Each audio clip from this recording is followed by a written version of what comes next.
Because if you are really obedient as child of God, you will not disrespect your parents.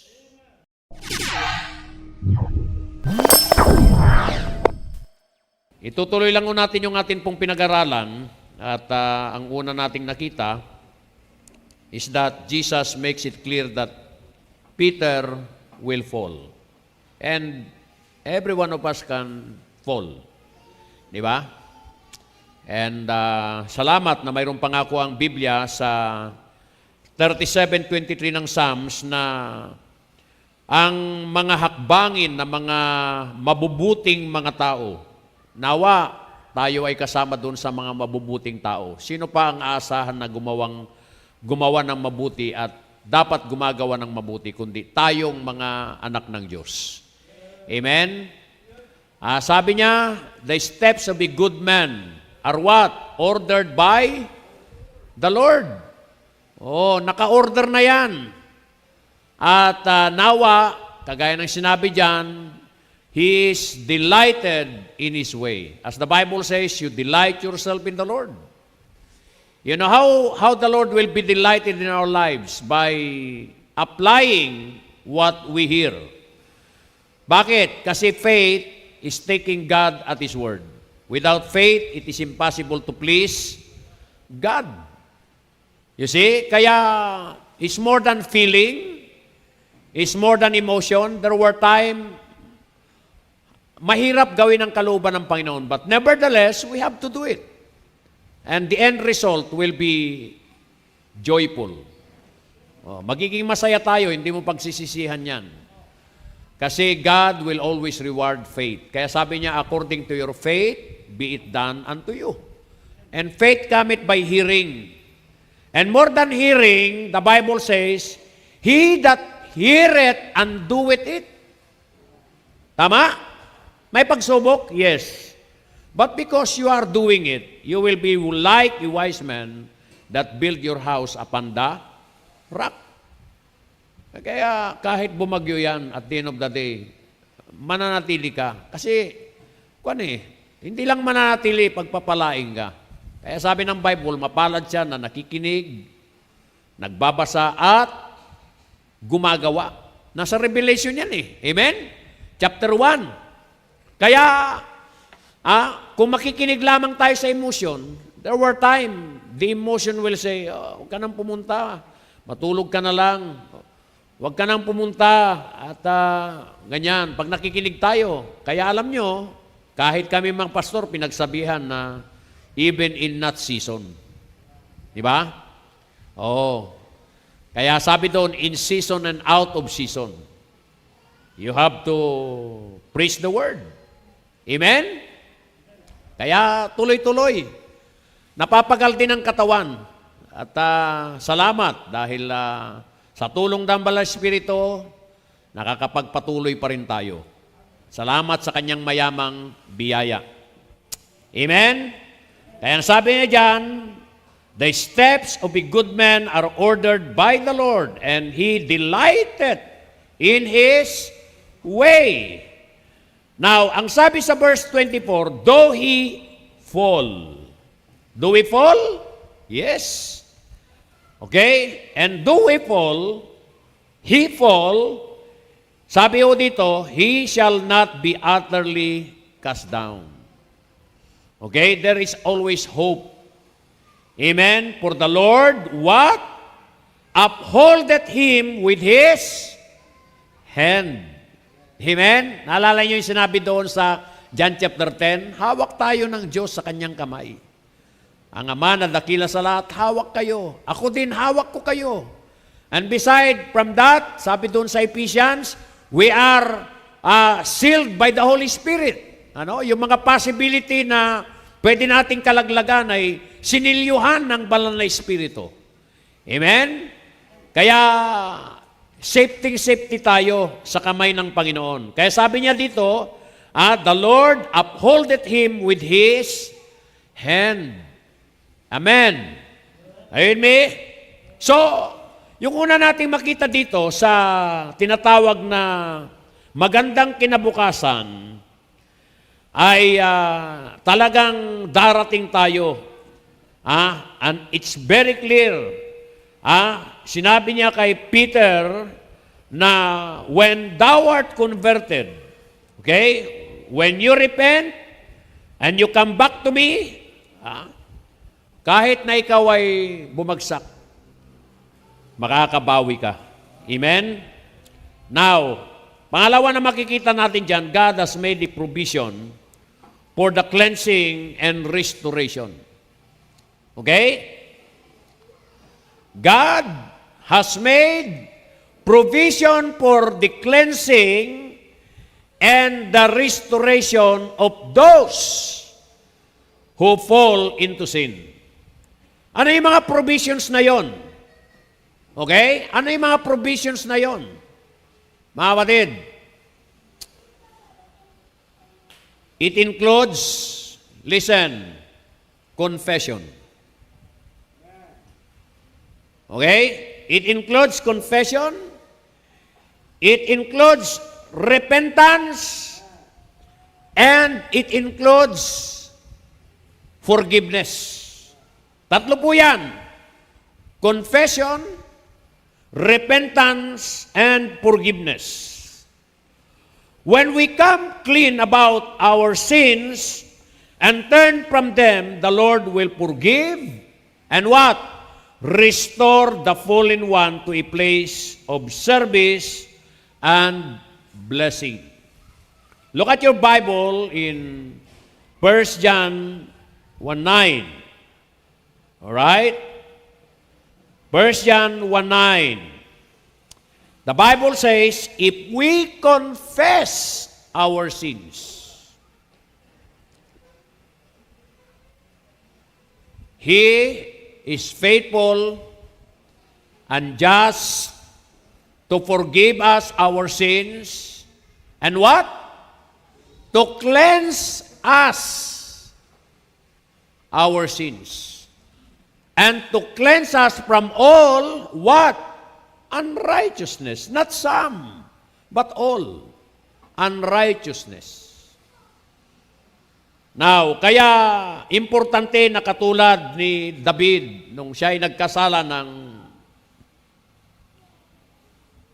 pangangalo niya at pagpatay. He is guilty of the 2 of the 10 commandments. He committed adultery and he committed murder. Sabi sa Santiago, kung ang basihan ng kaligtasan ay ang paggawa ng commandments, walang maliligtas. Tama? Kasi ang Diyos na nagsabi na huwag kang papatay, nagsabi rin huwag kang mangangalunya. Hindi ka mamatay, vice versa, hindi ka nangalunya, pero pumatay ka. O pumatay ka, hindi ka nga nangalunya. O sa 10 Commandments, lumiban ka na dapat ay naroon ka. Di ba? And ano pa? Hindi mo iginalang ang mga magulang mo. Okay? At nandun yung 10 Commandments. Kaya pagka sinasabi ng isang tao, Pastor, sa palagay ko maliligtas ako basta gagawin ko yung 10 utos. Sometimes, in a plain question, ay sinasabi ko, alam mo ba yung 10 utos? Kahit na hindi na in order. Sige nga, sabihin mo nga yung 10 utos. Yung nag-claim na promise yun, ginawa niya eh. Nung inilagay ng Diyos sa pagsubok, hindi niya talaga ginawa. Kubetos pa rin siya. Di ba? Hindi naman sinasabi ng Panginoon na pag ikaw ay sumunod sa Kanya, maghihirap ka talaga. Lalo ka ngang yayaman kasi mapapapunta sa iyo yung tunay na kayamanan. Aanin mo naman yung kayamanan na yan kung ang kapalit ay kapahamak ang impyerno. Kuminsan yan ang nagiging hadlang yung mga material na bagay. Di ba? Kaya sabi ng Diyos, napakahirap ang mayaman na naglagay ng kanyang tiwala sa kayamanan na makapasok sa karyan ng langit. Mabuti pa ang kamelyo makakapasok sa butas ng karayom. That is impossible. But you know the Bible says, the things that are impossible to man are possible to God. He claimed to be righteous. doing the Ten Commandments. But when it was put to the, what we call test, di ba? Umalis siya na malungkot. Binitawan niya ang napakahalaga na hindi dapat mawawala sa kanya. Niyakap niya ng mahigpit, ang alam niya ng isang araw, mawawala sa kanya. Kaya sabi ng Bible, what shall it profit a man if he shall gain the whole world, but one day he will lose his own soul. Ang tunay na kayamanan, pagka ikay tunay na ligtas. You have the peace that cannot be bought by money. You have eternal life. You see that? Package. Naging anak ka ng Diyos. Kaya alam niyo kapatid, nakita natin si David nagkasala. Nasa kanya pa rin ang posisyon bilang hari. Nasa palasyo pa rin siya. Isang pitik lang ng kanyang kamay, mapasa kanya ang anumang iibigin niya. Pero malungkot siya sa bawat gabi. Ng kanyang panalangin, balik mo sa akin, Panginoon, ang kaligayahan ng aking kaligtasan. And the only way for us that joy will come back is like what is prayer in verse 2 in chapter 51 of Psalms. He said, wash me thoroughly from mine iniquity and cleanse me from my sin. For I acknowledge, he said in verse 3, my transgressions and my sin is ever before me. Against thee, the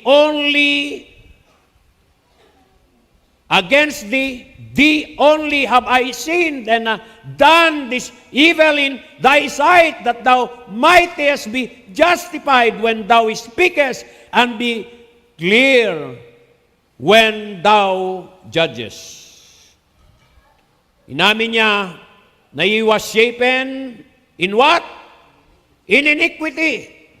And in sin did my mother conceive me. And no one is exempted as long that we are in this flesh. And the only alternative that flesh will not reign in our life is to be filled by His Spirit. When we are filled by Spirit, that hate will be gone and love will be there. That sadness and loneliness will be changed by joy. You see that? For the past 2 weeks, and we start another study of analyzing an angry man. Ang ganda, di ba? Kung paano siya naging mapagpahinuod, mapagpasensya kay Saul. Ito nung he was provoked by Nabal. Kaninang umaga, na-appreciate natin yung pong napag-aralan natin at sabi niya, salamat na lang, ipinadala ka ng Panginoon para hindi ko magawa ang mga bagay na dapat kong gawin. You're a blessing. Amen? Kaya anytime we can be provoked. That's the very reason we are always be on guard. And we have always to be on guard. Why? Because our adversary, the devil, sabi ko nga ho mayroon siyang demand, very determined siya, di ba? Napabagsakin tayo. Pero salamat, mayroon tayong mapagmahal na kaibigan. Amen? And that is Jesus Christ. Kaya wag tayo magsasalita ng patapos. Biyaya lang ng Panginoon na bukas, spiritual pa rin tayo. Huwag kang kakampante na matulog na hindi ka mananalangin. Huwag kang kakampante na hindi ayusin yung problema. Because the Bible says, let the sun go down upon your wrath. When you allow that wrath to be in your heart, pag pinatagal mo yan, the Holy Spirit is grieved. You always choose to understand, to forgive. That is constant. While we are here, kailangan natin ang kanyang salita. The Word of God is just like a sword to be used so that we can win the victory. Kasi kahit anong ganda ng uniforme mo pag wala kang baril, talo ka ng isang NPA na kahit walang boots, kung mayroon siyang baril, mapuputukan ka. You see that? Bagamat lahat po yun importante, pero ang pinakamahalaga doon is the sword of the Spirit. The Word of God is quick and powerful. It's just like a two-edged sword. Amen? Hello? Sabi niya, I was shapen in iniquity, and in sin did my mother conceive me. There is that inherited sinful nature. But praise the Lord, we have a new nature within us, and that is the Lord Jesus Christ. And that is the Holy Spirit. Amen? Reminding us of what we hear Sunday after Sunday, prayer meeting after prayer meeting, ka-BBM every time and then. You see? Na magpapaalala. Okay? Na kung mayroon pong in-upload, mayroon tayong i-download. Amen? Na magagamit natin sa pang-araw-araw nating pamumuhay. Kaya ang pinaka-the best na pagtaguan natin ng kanyang salita ang ating mga puso. Sabi ng psalmist, Thy word have I hid in mine heart, that I might not sin against God. Thy word is a lamp unto my feet and a light unto my path. Wherewith the young will cleanse his way through his word. Amen? Hello? Are you with me? Wow! Proverbs 28:13. The Bible says, He that covereth his sins, what?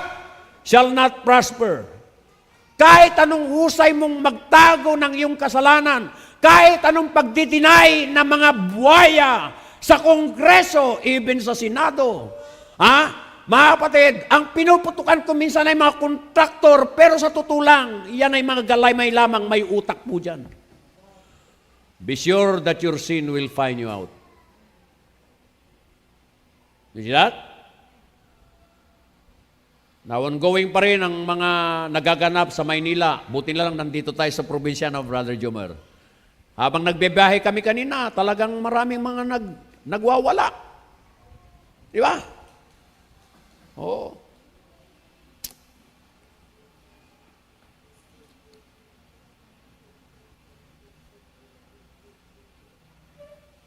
The Bible says, He that covereth their sin, or his sins, shall not prosper. But whoso confesseth, it's more than confessing. The Bible says, forsake it.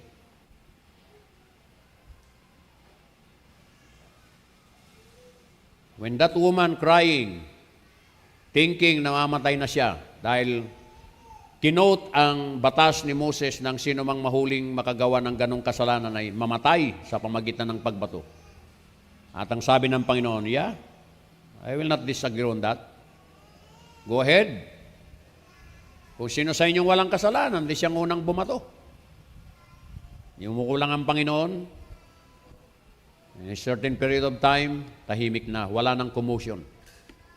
At tuminga lang ang Panginoon. At ang tanong niya lang doon sa babae, where are thine accuser?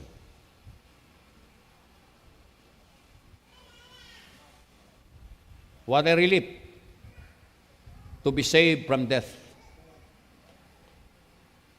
Not only physical, but so much spiritual. You have to rejoice if you are saved.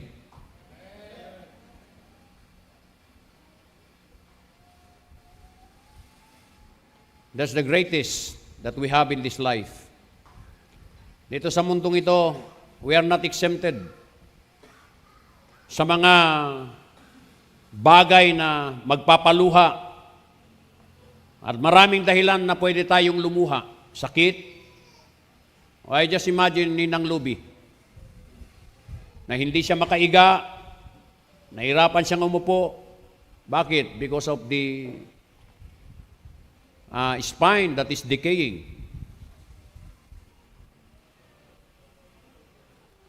Very painful.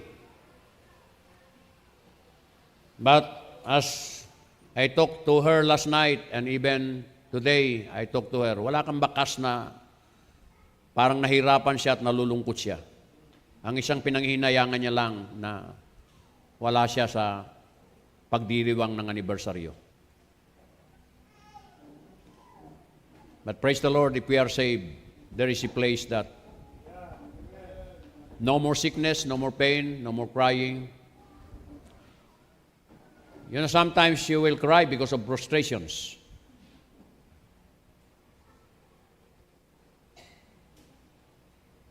But praise the Lord, there is heaven. Precious is the death of his saints. As Paul said, to be absent in the body is to be present with the Lord. If we want our death to be gain, live for Him. As Paul said, for to me to live is Christ, and to die is gain. Amen? Now the Bible says, when we confess that woman is crying, she is condemned. Hinihintay niya na lumagapak ang mga bato sa kanya hanggang sa po ay mamatay, katulad po ni Stephen. And yet, those accusers, unti-unti nawala. At narinig niya lang sinabi ng Panginoon, neither I never condemn you. You know why? Because the very first time that Jesus came is to come and to seek and to save that which was lost. But when He will come again, He will not be Savior, He is a judge. Hello? Ha? Pwede mong late-latein ngayon ang Panginoon, pwede mong suway-suwayin, pwede mong intindihan yung kanyang mga sinasabi, but one day, P-Day, you will be judged, not in the white throne judgment, but you will be judged in the Bema judgment. You see? Kaya, ang sabi ng Panginoon sa kanya, neither I never condemn you.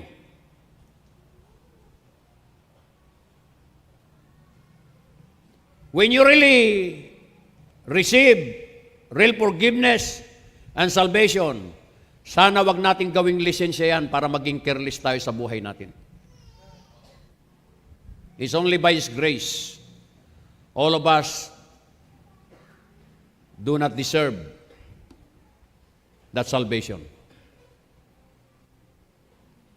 Sana wag nating kakalimutan na nasave tayo to live a sanctified life. And when we are living a sanctified life, the possibility that God can use you as a clean vessel, meet for the Master's use. That through your good works, His name will be glorified. Amen? Shall we continue in sin that grace may abound? The Bible says, God forbid. How are we that we are dead in Christ and raised up from the resurrection of the Lord Jesus Christ will continue in sin? The intention of salvation is not just only for you to go to heaven. That while you are here, you will manifest His glory through your life by doing good work. Be a good husband, wife, be submissive, be a good example as parents, and children, learn to honor and be obedient to your parents. When you are doing those commandments, God is glorified. And you cannot do that if you don't love Him. Because the Bible says, if you love me, keep my commandments. Prove the sincerity of your love. Di ba? And we can do that because we have the love of Christ. It was shed abroad through the Holy Spirit. We learn to love because He first loved us. We cannot do that alone sa ating sarili. Di ba? Kaya, alam nyo, we have to grow. We have to outgrow our immaturity. Let's reach the stature of Christ. Let us be matured. Let us not be tossed to and fro. Amen? Kaya, sabi ko dito, not only confess, but we have to forsake. And with that, we will have His mercy. Amen? The Bible says, and forsaketh them, in verse 13 of 28 of Proverbs, the Bible says, instead of covering it, and will not prosper, we have to confess, and we have to forsake, and we will have His mercy. Amen? Hello? Eh, ang ganda nitong talata na ito, mga kapatid. Oh, makikita din natin yan sa Acts chapter 19:18. The Bible says, and many that believed came and what? Confess and showed their deeds. Mga kapatid, makita natin na when we come clean about our sins and turn from them, the Lord will forgive and what? Restore the fallen one to a place of service and what? Blessing.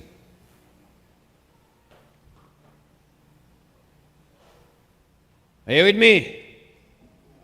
Itong katotohanan na ito ay inilarawan sa buhay ng alibughang anak. And what happened when he returned to his father? Look at your Bible in Luke chapter 15. Luke chapter 15. Mayroong tatlong istorya dito na binanggit about the parable of the lost silver, the lost sheep, and then the lost son. Okay?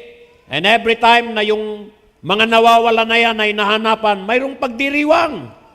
Mayroong kasiyahan. Amen? Alright? And I hope that we will not be like that prodigal elder na habang nagkakasiyahan ay napaka-indifferent ang kanyang puso. Hindi niya man lang matawag na kapatid ko. Sinabi niya sa kanyang tatay, yang magaling mong anak na yan. Di ba? Na after nawaldasin, uuwi, hindi na nahiya. Now, look at your Bible in chapter 15 of Luke, beginning verse 11. Are you with me? 15:11. And he said, a certain man had two sons. And the younger of them said to his father, Father, give me the portion of goods that falleth to me. And he divided unto them his living. Kung mayroong mga tatay at nanay na nadidiscern na pag-aawayan ninyong mga magkakapatid ang kanilang mga kayamanan, matalinong desisyon yon. Na habang buhay pa sila, ay ina-allocate na kung sanang sa'yo, sanang para sa kapatid mo.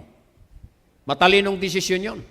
At bilang anak, igalang mo at irespeto mo kung anong desisyon na magulang mo. Tama? Hello? But that is unethical when you ask your father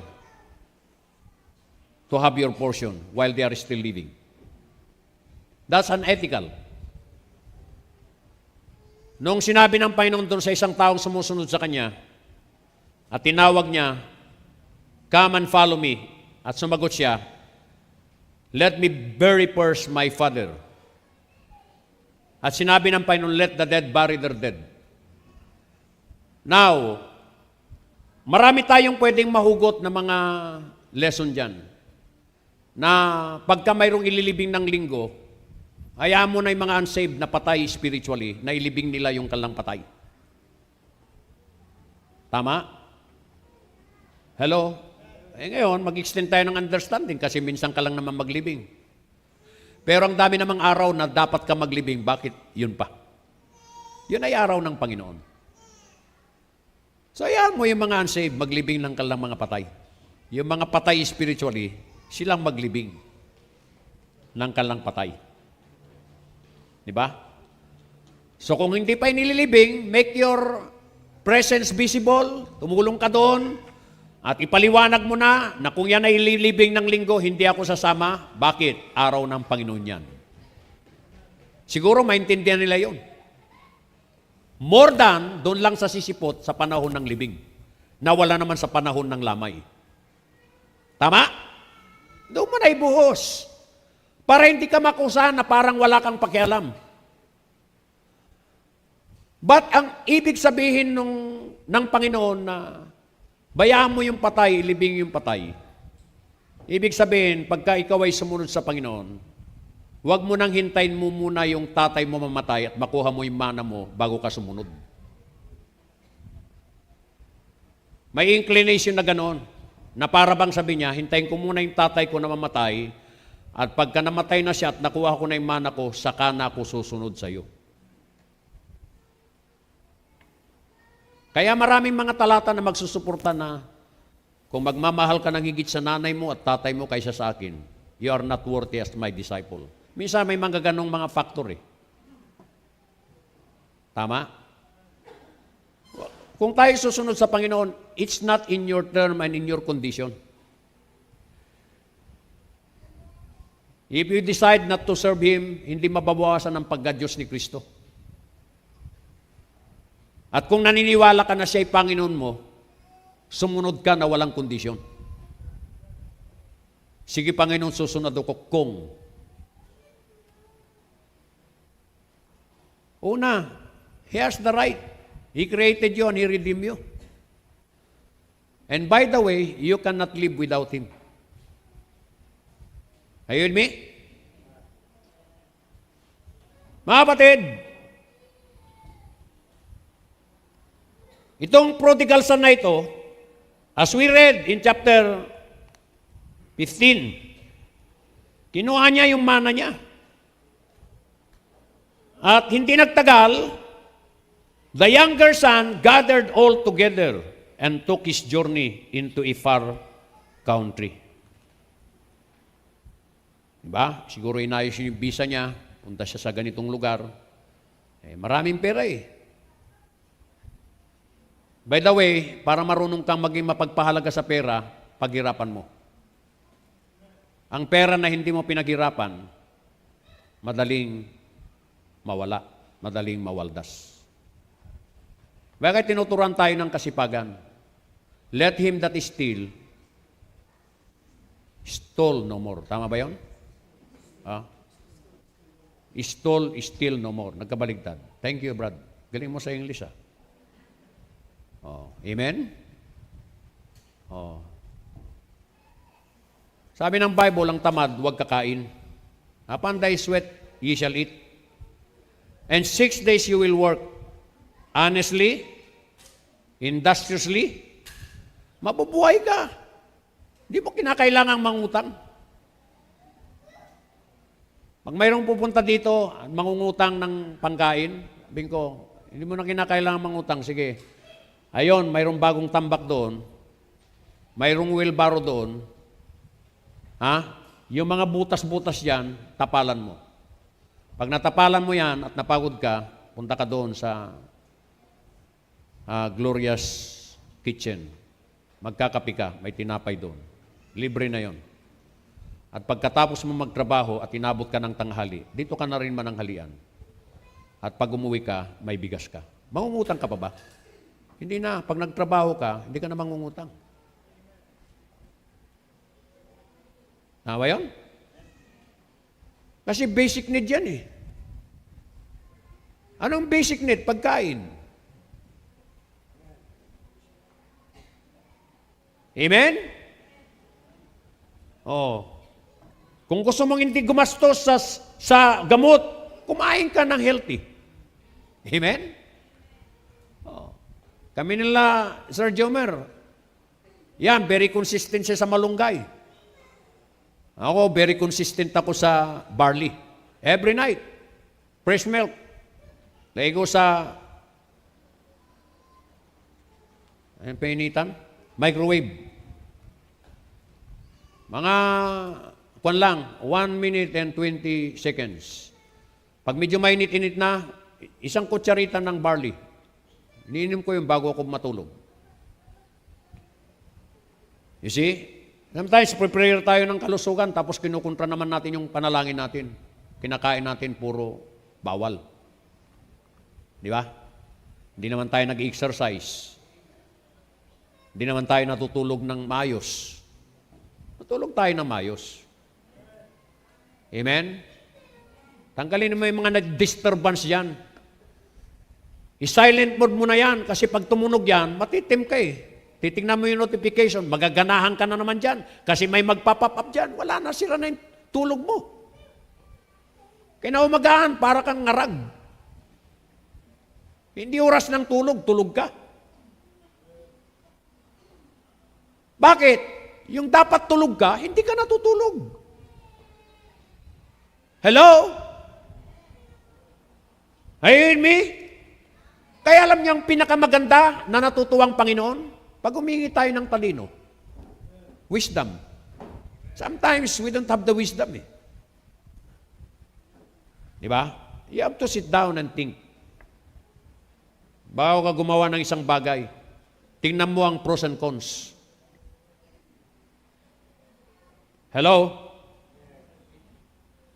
Now, kaya nung nakuha niya, ayun, nag-abroad pa siya into a far country.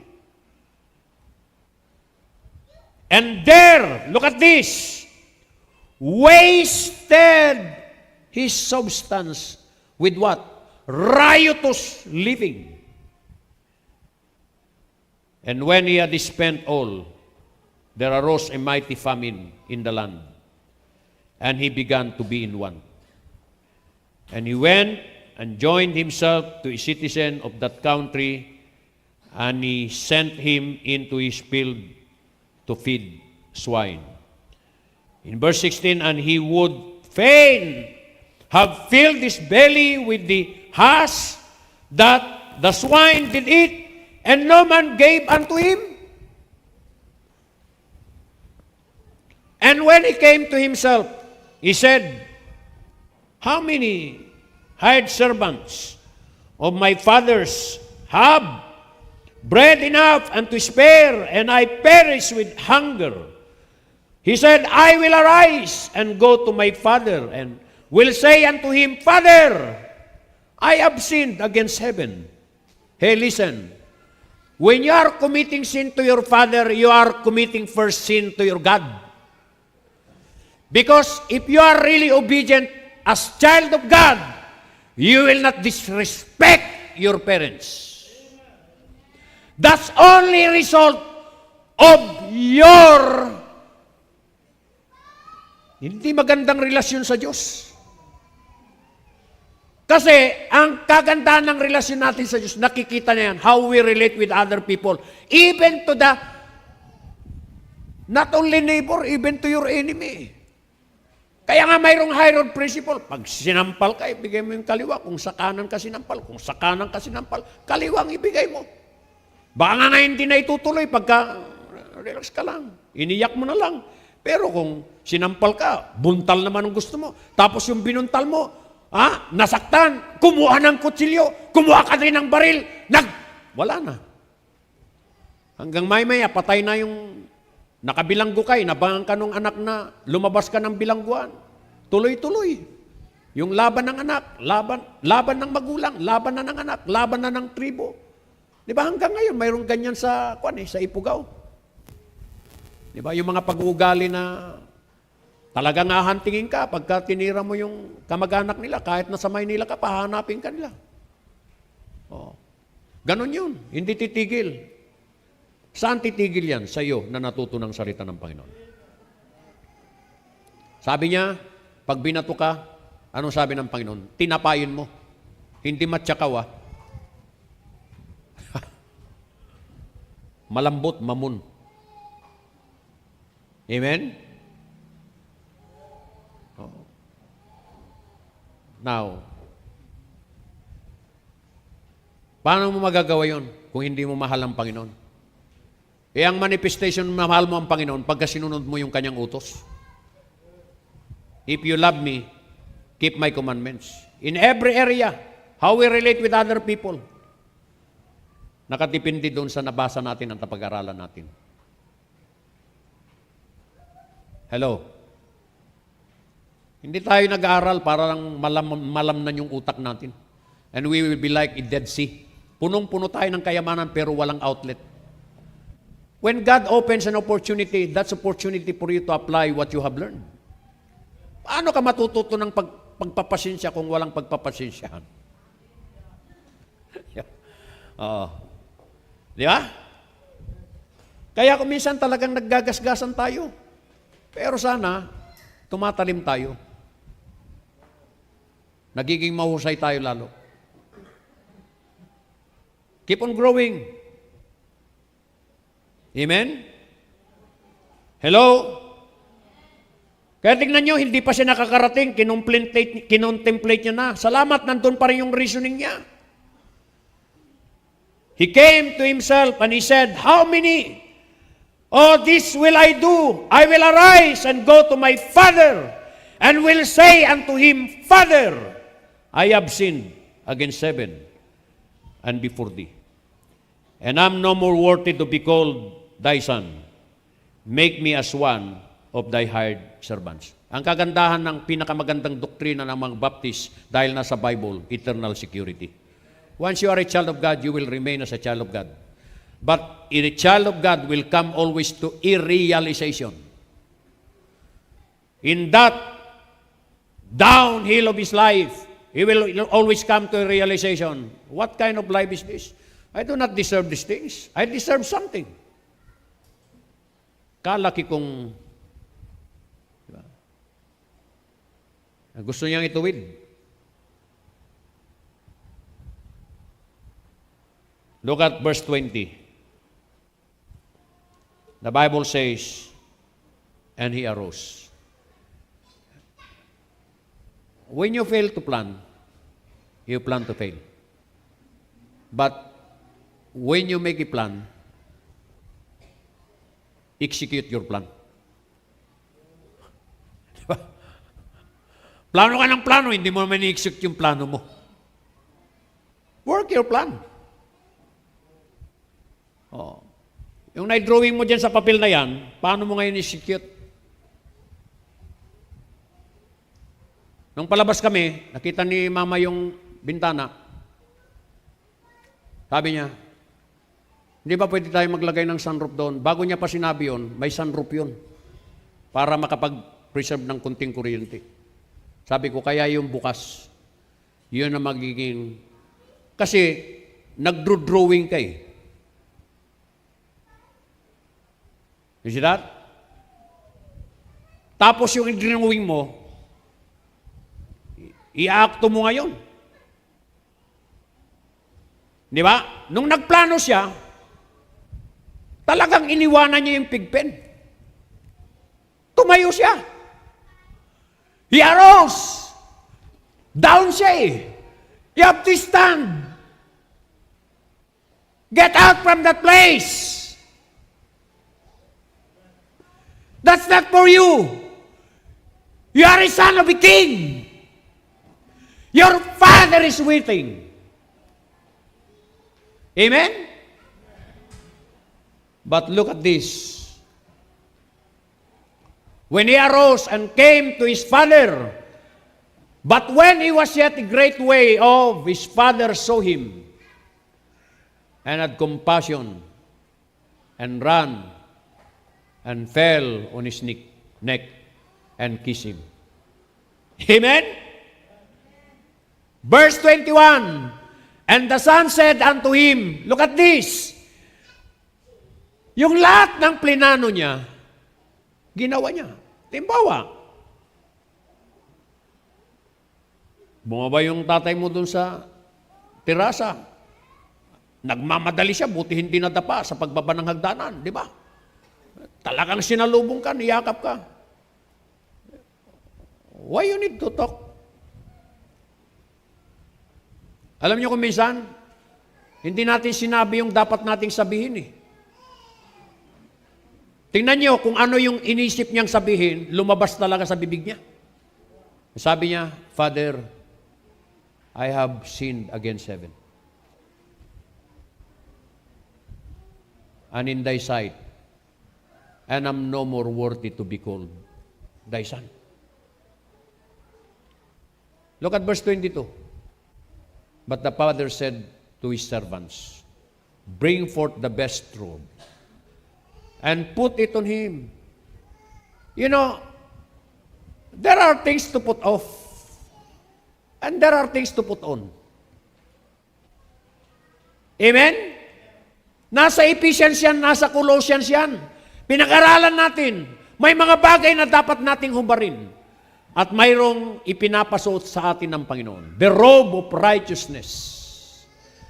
Put it on him and put a ring on his hand and shoes on his feet.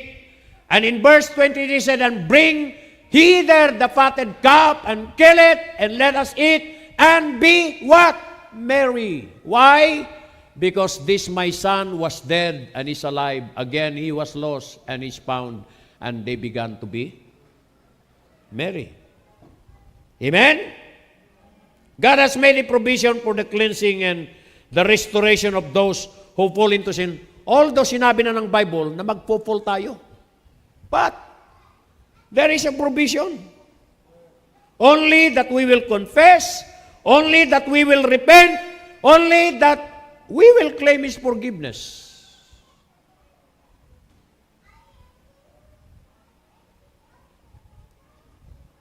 Another thing, when a person walks away from the things of the Lord and goes into his sin, and he stays there, it means that one of two things is true. Pakinggan niya, ulitin ko ha. When a person walks away from the things of the Lord and goes into sin and stays there, mayroong dalawang pakahulugan yan. One of two things is true. One, they were never really saved. That's the possible answer. One possible answer. Pag sila'y nanatili doon at wala silang pagnais na bumalik, baka hindi sila talaga from the beginning tunay na ligtas.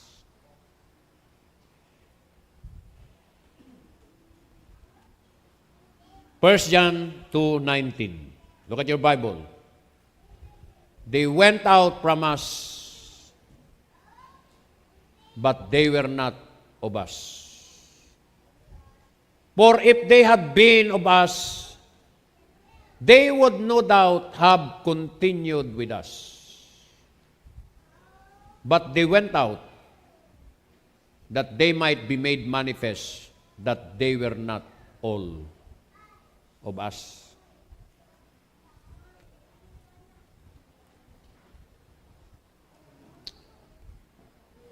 Yan ay isang possibility. Baka hindi talaga tunay na ligtas. Pangalawa, if they are really saved, they are in open rebellion and are subject to the chastisement of the Lord.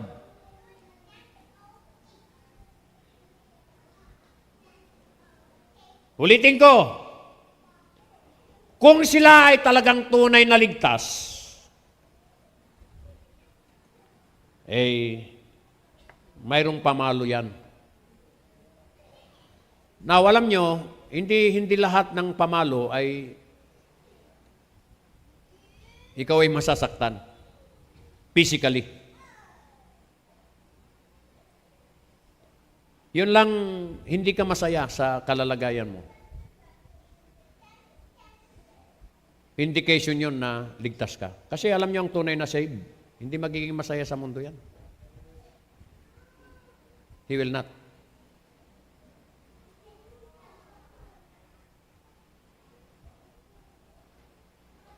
Salamat si David nung sabi niyang, Lord, restore to me the joy of my salvation. God sent the prophet. Nagkwento muna. Kasi alam nyo, hari yung kukumprontahin eh. Pag hindi tama ang puso ng isang tao at hari siya, delikado siya. Kaya nagkwento muna siya. And then nung na-arouse na yung emotion ni David, sabi niya, sino yan? Dapat yung tao na yan, ibalik ng ilang beses at dapat yung tao yun ay mamatay. Humugot lang ng ininga yung propeta, di ba? At sabi niya, alam niyo sir kung sino yung tao na yan? Sino? Kayo po.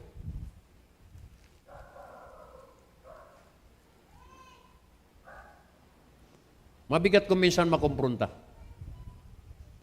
Pero that's the way for you to be corrected. And you must be sensitive when God is working. Don't harden your heart.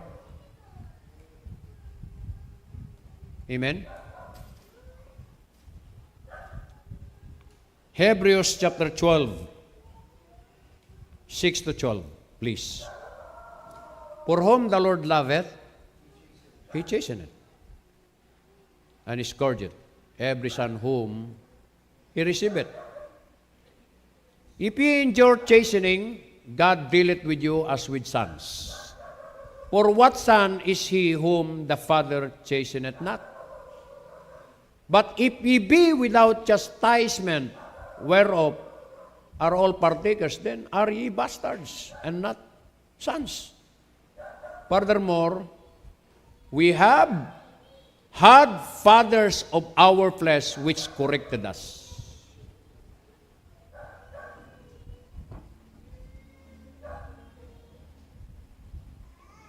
Tayo bang mga mananampalatayang baptista naniniwala sa pamalo at disiplina? Yes.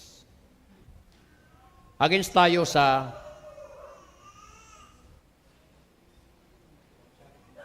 child abuse. Mayroon ngang tinatawag na rod of correction eh. You do not beat him to die. You chastise him to correct. Kaya tinuturuan din tayo kung paano magdisiplina, di ba? At mari kontrolin mo yung emotion mo. Huwag mangunguna.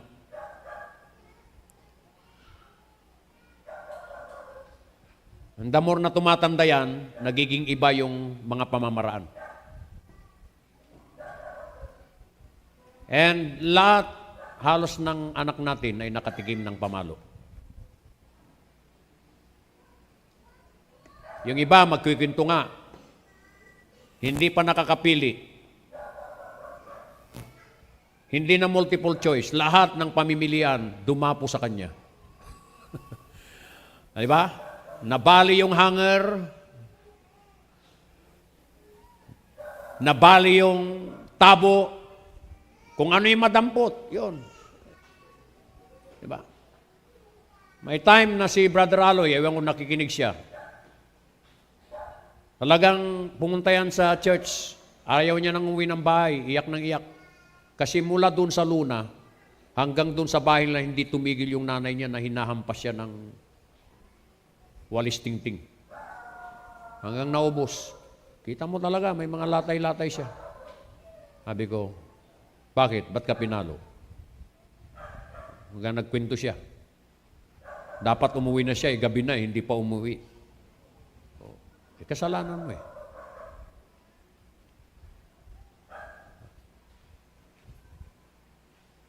Awa naman ng Panginoon, lumaki na maayos. At lahat ng mga anak niya ay nadisiplina niya rin. Minsan, yung panganay niya na nasa Bible school ngayon, ay tatawag sa pulis. Kasi ino-orient sila sa eskwelahan na, bawal mamalo. Pagka mamalo, tatawagin yung number na ito. Sabi niya, go ahead. Dial and tell the police what I'm doing to you. Kung ako ibibilang ko nila, wala ka ng tatay.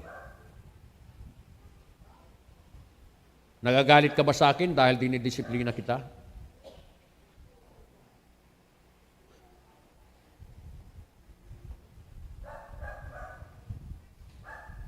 Ayun, me? Yung sinasabi ng Bible na pag hindi mo pinapalo ang anak mo, hindi mo mahal. Hindi mo naman siya papaluin para lang ipakita mo yung pagmamahal mo. Anak, mahal kita kahit papaluin. Pinapalo mo siya dahil mayroon siyang mali. At pag hindi mo siya pinapalo sa kanyang mali, hindi mo siya nakuha sa salita, ano pang ibang pagdidisiplina? Kolektahin mo yung cellphone niya, mas magaling pa ba naman siya? Di ba? Mayroon nga kinikwento kanina eh. Yung katulong niya napatay, pinag-aralan yung pattern doon sa pinaglalaro niyang laro sa computer eh. Talagang yun ang dahilan kung bakit niya pinatay yung katulong. Mga counter strike na yan, yung mga di ba?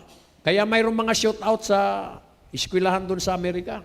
Lahat po yan nanggaling doon sa... Pag hindi mo dinisiplina yan,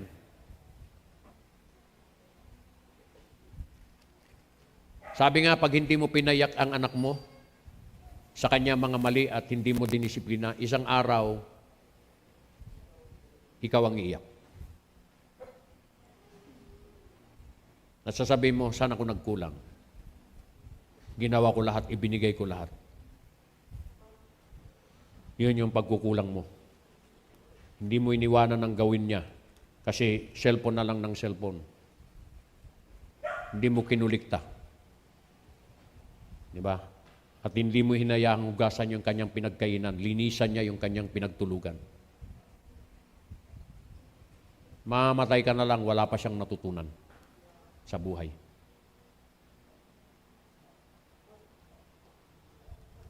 Di ba? Do we have still a father like that in the flesh, which corrected us? Let's correct our children. Give them, and we gave them reverence. Shall we not much rather be in subjection unto the Father of spirits and live? Verse 10, for verily for a few days chastened us after their own pleasure, but he for our profit, that we might be partakers of his what? Holiness. Now, no chastening for the present seemeth to be joyous. Those times when we are chastised, siguro yung iba nagkukulong, naghimutok. Nakatulugan mong humihigbi ka.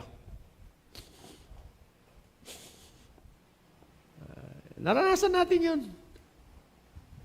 Pero dahil natuto tayo, we look back on those. Naging maayos yung buhay natin. Because we have parents who discipline us. On that present discipline, masakit. Nevertheless, afterward, it yielded what? The peaceable fruit of righteousness unto them which are exercised thereby. Verse 12, and last verse. Wherefore lift up the hands which hang down, and the feeble knees. You see? Genuine faith will falter, but it will never utterly fail. Peter came back because he was saved. When he was sifted, it was proven that his profession was genuine, that thy faith fail not. There was some chaff, but there was a grain of real faith too.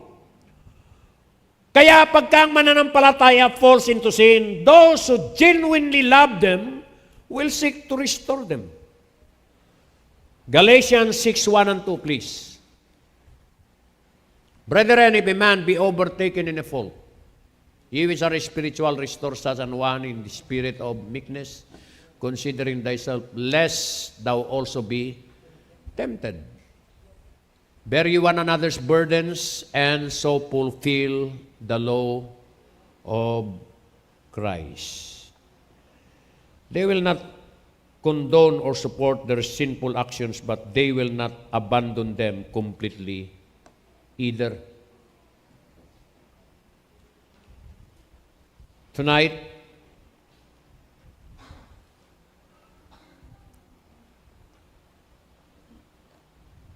do you look to your future na mas maganda kaysa sa ngayon? Amen? I hope that as you look for your today that is better than your yesterday, I hope that your tomorrow will be better than your today. Bakit? Kasi natututo kang sumunod sa nais ng Panginoon sa buhay mo. Mga kapatid, salamat sa mga nagbigay ng pagkakataon sa atin. At mula dun sa mga karanasan na yun, mag-extend din tayo ng pagkakataon sa iba. Lahat tayo sama-sama na pumabanti sa nais ng Panginoon. Bakit? Lahat tayo anak ng Diyos na gusto niyang magkaroon tayo ng magandang bukas. Amen? Wow. There's a lot of things to share. But I know some of you are tired, like me. All right? And after I preached this morning, nagdidikit din tayo, and then takbo na naman after na ma-pick up yung contribution din natin sa pagkain. And then balik, pupunta na doon. Ngayon sabi ko, mauna na kami, mayroon pang trabaho. At magdededicate pa rin tayo ng anak ngayon. Anak nila, Brother Marco. At saka ni Ma'am Cindy. Kaya, nawa mga kapatid, ma-realize natin itong bagay na ito. Na mayroon tayong magandang kinabukasan. Probably, na you will not cover your sin and you will come and say, Lord, I confess and I'm willing to forsake. Amen?